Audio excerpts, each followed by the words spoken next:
Hello， 大家好，这里是大叔，今天给大家带来超人平台的洛克人 X3代。一开场呢 ，X 和 Zero 就进行了一次合体攻击。现在咱们需要攻略序章的关卡，序章就是给玩家来上手的。本作的操作感方面呢，和2代差不多，同样也是射击、蓄力攻击、跳跃、弹墙跳、冲刺等等。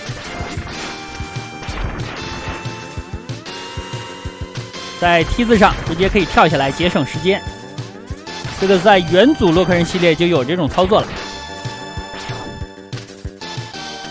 平时呢就使用冲刺来赶路。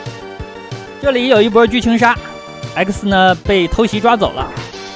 接下来呢咱们会使用一段时间的 Zero， 但是很遗憾啊，本作的 Zero 呢性能上比 X 要差很多。包括很多 BOSS 不能打，很多的道具不能用，防御力有限，并且呢只有1次生命。攻击的判定也不大好，它的蓄力攻击呢蓄满了是3段，2个能量球，然后1发光剑。这个节奏上呢和 X 就有区别。那为什么本作虽然可以使用 Zero， 但是性能这么差呢？因为本作实际上是一个外包的作品。外包的制作组呢，明显不如卡普空懂玩家呀。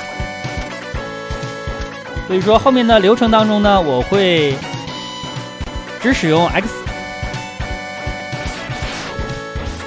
好的，这里2发能量球，然后1个光剑把这个小 boss 干掉了。其实呢，只需要1发能量球，但是因为我蓄满了，所以说还是射了2次。这个节奏就很伤啊。前方不远就是序章的大 boss 了。这个 boss 呢，非常有序章 boss 的特点，体型很大，但是巨菜无比。咱们使用蓄力攻击打他头就可以了。那本作的剧情方面呢，咱们要对抗的是多普勒博士。这个博士呢，原本是善良的一方，但是呢，他在研究西格玛病毒的时候被感染了。所以说他建立了强大的异常者军团，咱们要对抗这个军团。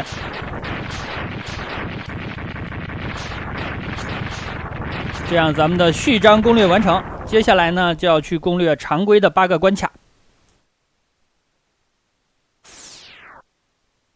常规关卡当中呢有大量的可收集的要素和道具，但是本作我感觉它的流程上安排有一点问题。玩家无法一次性的把所有东西都收集齐，肯定要做一些穿插的，因为各种的能力影响到了你是否能够达到收集品的那张小地图。第一个关卡呢，我选择了钻孔犀牛的关卡，这里一看就是一个矿洞。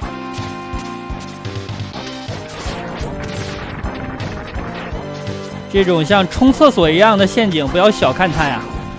它虽然本体没有伤害，但是可以把咱们砸到尖刺当中，一下就是1条命。洛克人呢又叫气球人，所以说是很怕尖刺的。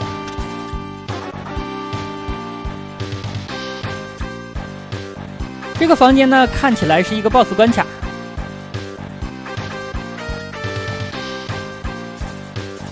实际上它是打乱入 BOSS 用的。那目前剧情还没有推进到乱入 BOSS， 所以说这里是空白的。这种钻头呢要打头部，打他躯干和脖子是无效的。咱们的血量现在有限啊，非常短，后面会慢慢长长的。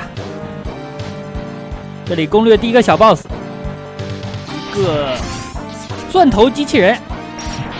他竟然呢不使用自己的长处，大家注意他那个钻头的位置，虽然比较尴尬吧，但是看起来应该是他的主力武器啊。结果他只用手。好了，挂掉了。看起来很好打，其实和他拼命也可以。这种小 boss 呢没有无敌时间，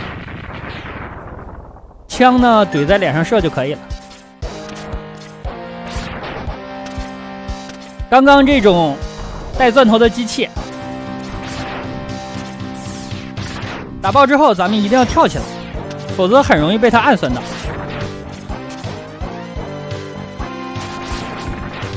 就是这样。而且呢，像那种外皮裹着石头的机器呢，不要让它碰到了，碰到之后咱们这些血要掉1/3，非常伤。好的，打本关的 BOSS 钻孔犀牛。这个犀牛呢，2种攻击方式，其实是一种，只不过呢，它有一种不会撞到墙面上，咱们要小心一点。撞到墙上的时候呢，咱们就弹到它身后；不撞在墙上的时候就不要弹，否则呢，它一个假动作，咱们就中计了，回头它就撞你。虽然没有克制它的能力，但是呢，用普通的蓄力攻击打它也非常简单。闪光呢，就是它无敌的时候。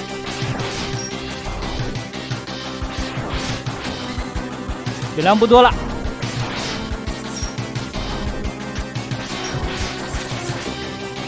哦，这就是连续2个假动作呀，把我都晃晕了，把他自己也晃晕了。他刚才最后那一下直接撞到墙就撞到我。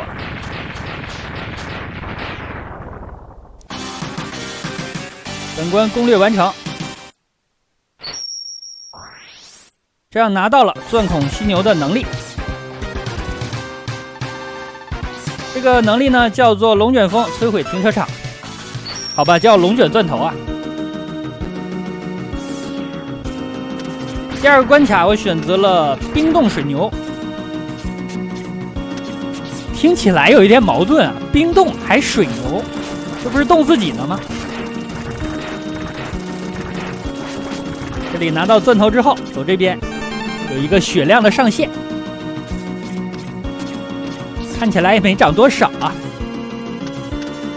因为本关呢是冰面，所以说在上面冲刺会很快。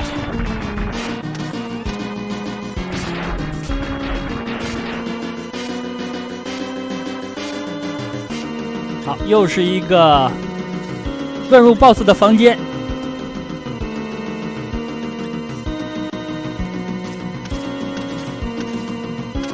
这种下坡冲起来就特别快。刚刚这种怪呢，在上一关见过普通版本，那在这里呢，它表面附上了一层冻土。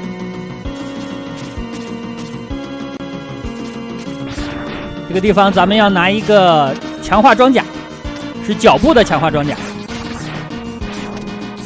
极限位置跳，然后弹墙。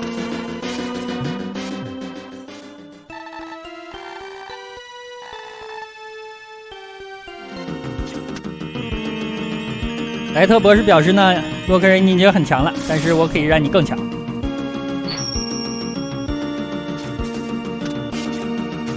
脚部装甲的作用是咱们在空中可以再进行一次冲刺，这样可以跳到一些常规情况跳不到的地方。在这里呢，咱们就要去拿这个翼罐，空中冲刺一下，好，到手。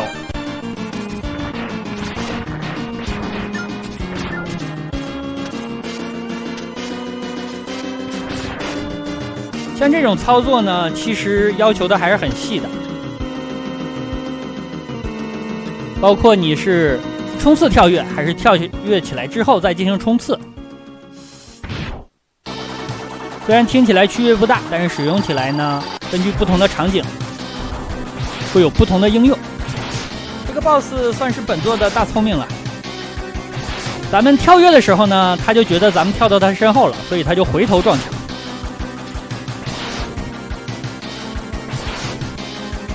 直接控到死啊！自古墙角出惨案，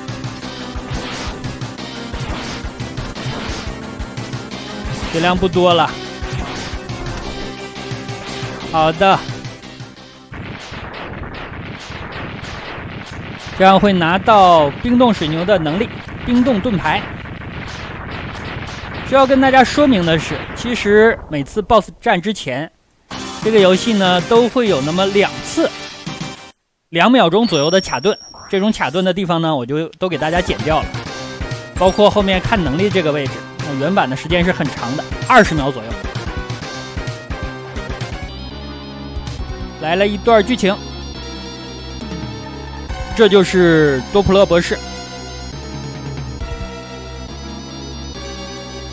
这两个机器人呢，一个叫比特，一个叫拜特。他们两个就是乱入 BOSS 了。这里还可以看到再生 buff。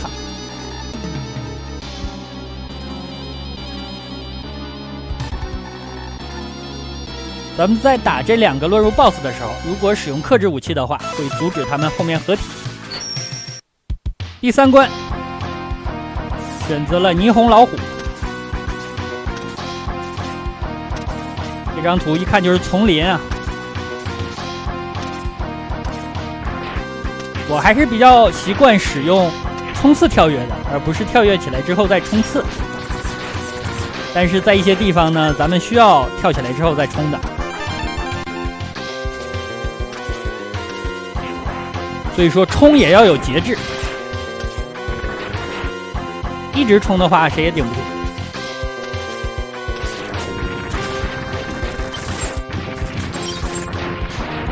这里的墙可以钻开。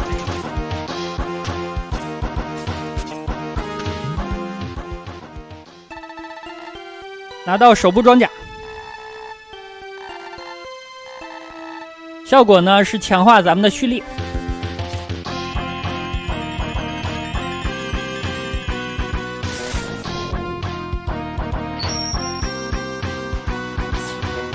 普通的蓄力，蓄一次可以射2发，当然呢，你也可以2发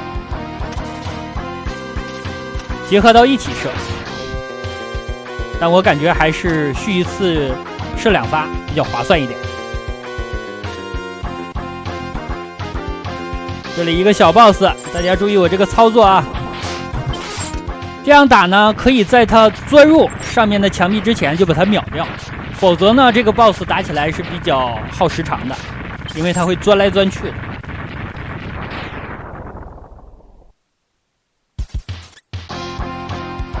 继续前进了。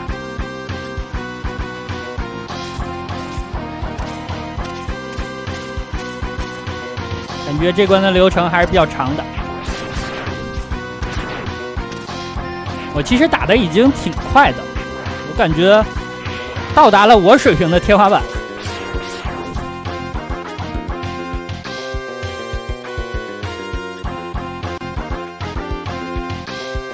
这里我切换了能力，但是没能够等到乱入的 BOSS。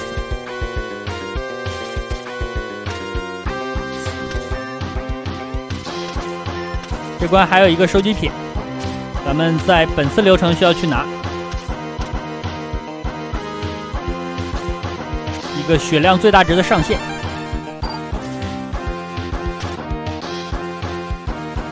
那前方呢就是 BOSS 战了。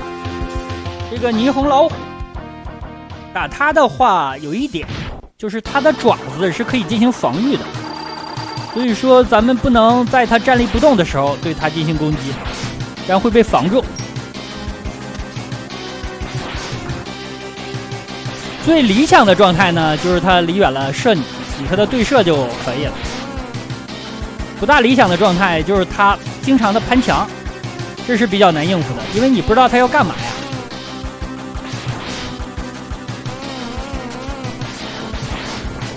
这下我有点虚过头了。要点呢，就是它攀墙之后，咱们向反方向进行移动。好的，打完，看起来打的也很快。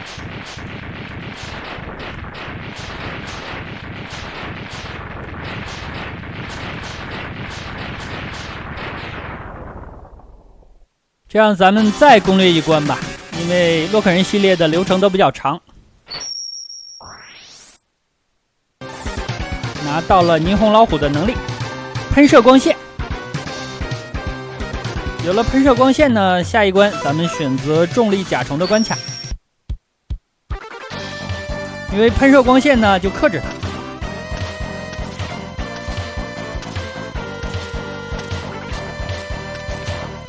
赶路啊！这个地方不大好上，2门炮在这等着。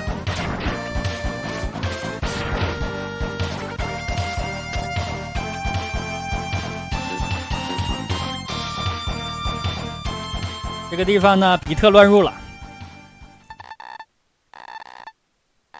那就打他吧。正好呢，咱们有克制他的能力。你看他发射了一个圈儿，这个想套中我是比较困难的。但是到后面呢，他会发射2个。哎，把我套住了，这哎又来一个，不行啊，不行，套1个就行了，套2个时间太长。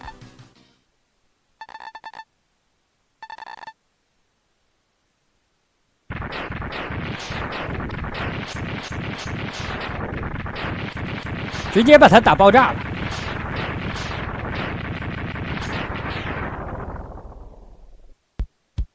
接着赶路了。这关呢还能够收集到一个机甲，这个机甲呢是下水的，就在这个位置，需要利用到咱们的空中冲刺能力。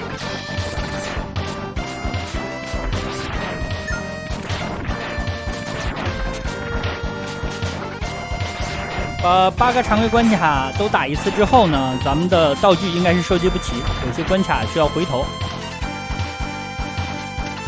这也是为什么我觉得流程上安排的稍稍有一点不合理。正常情况呢，应该是玩家经过线路规划之后，一次性就能够拿齐所有的东西。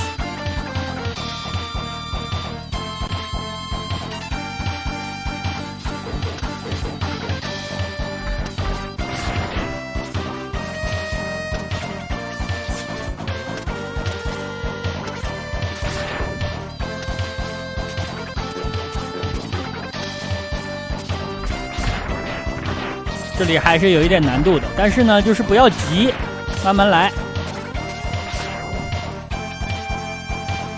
切换出了喷射光线，这样就是要打甲虫了。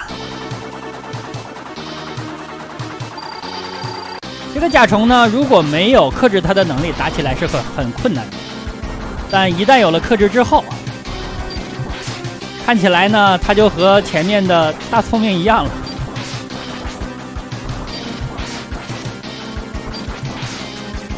就显得特别乖，你知道吗？就跳1次之后，咱们射它一会儿。好的，搞定，这样拿到了重力甲虫的能力，虫洞。那好吧，本期呢时间差不多，超人平台的洛克人 X3代就先给大家录制到这儿，感谢大家收看，咱们下期再见。